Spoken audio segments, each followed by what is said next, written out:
Okay. I'm busy reading my diary, and I started when I first went in the mission field, and it's rather interesting. I hadn't been out there a month when my companion decided to step out.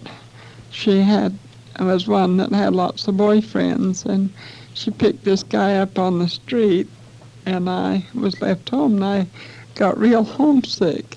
And I said the most homesick I'd ever been in my life. And I hadn't even been out there a month when that happened. No wonder. I said I always said I got such a poor start on my mission because I had Sister Gardner to begin with. If I had it to go over again, though, she wouldn't have bothered me like she did then. But I believed that missionaries were such good people, and it was hard for me to believe that there's one that didn't do what she should. And even at that, before the month was up, I thought I had converted somebody, and I was real thrilled and thought there was nothing like missionary work. So I guess my experience went up and down. Oh, there's one thing that sure amuses me in reading this, and that is my appetite. I was so hungry, and my missionary never believed in eating. We hadn't had any breakfast or lunch or dinner, and about 10 o'clock at night, I was feeling pretty down, and I didn't have guts enough to tell her that I had to eat. So we went to bed without eating, and next morning I was sick, but I was more homesick, I think, than sick. And this girl that I was with, she'd go alone out with so many different ones, and I think she ate. But see, we didn't have anywhere to eat there. We had to go downtown to eat, and so I was left there in the sleeping room with nothing to eat. And no wonder I got homesick. But I guess I was really homesick the first part of my mission. And my mission, it goes on to tell about these different episodes with her and her boyfriends.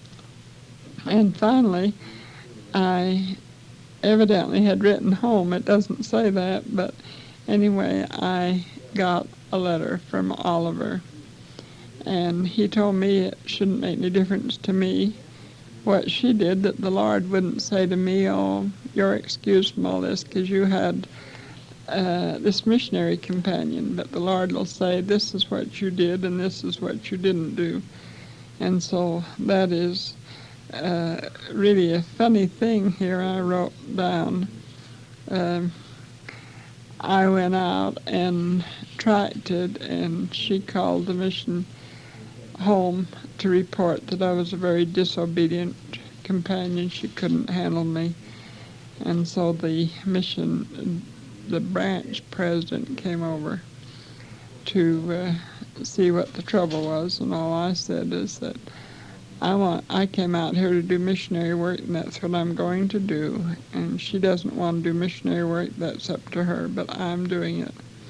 So the two of us went out, and this is a really interesting part of my diary where he and I knocked on doors, and everyone that came to the door, we got quite a good reception because they thought that we were a married couple, and they didn't recognize us as these Mormon missionaries, and we got invited in most everywhere we went.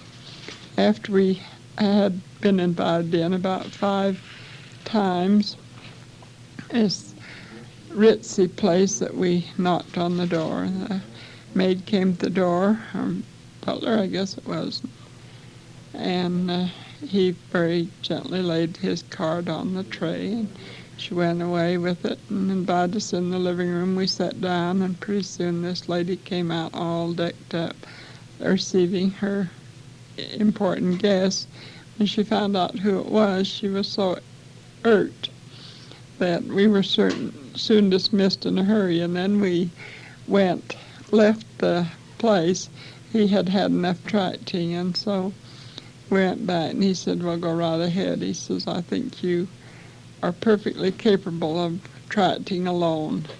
And so from then on until I changed companions, I was a one-man missionary.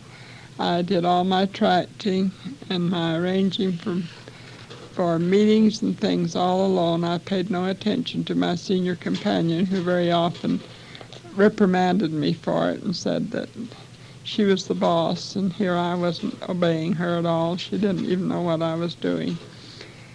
I think, though, that if I hadn't done that, I think I wouldn't have been much of a missionary.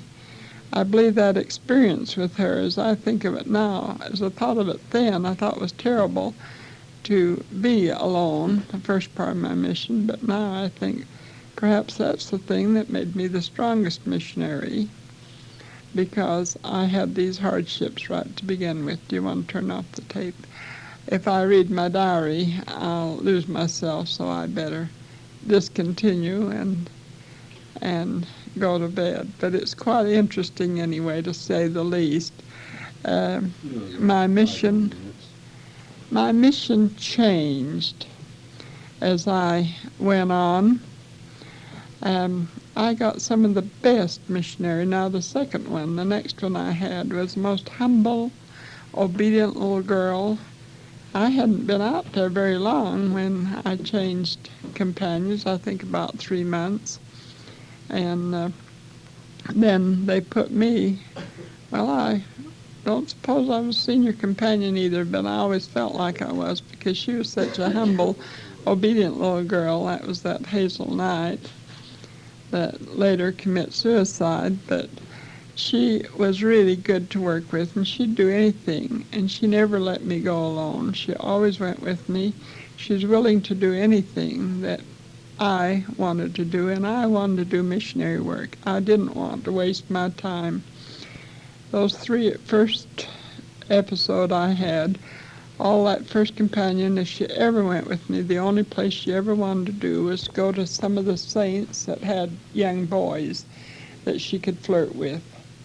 And in fact, she was such a flirt that this one man called me off, and he said, "You're welcome to come to our place anytime you want to, but please don't ever bring that companion with you, because my wife is the dearest person in this world," and he says, "I just can't stand her mushing over me."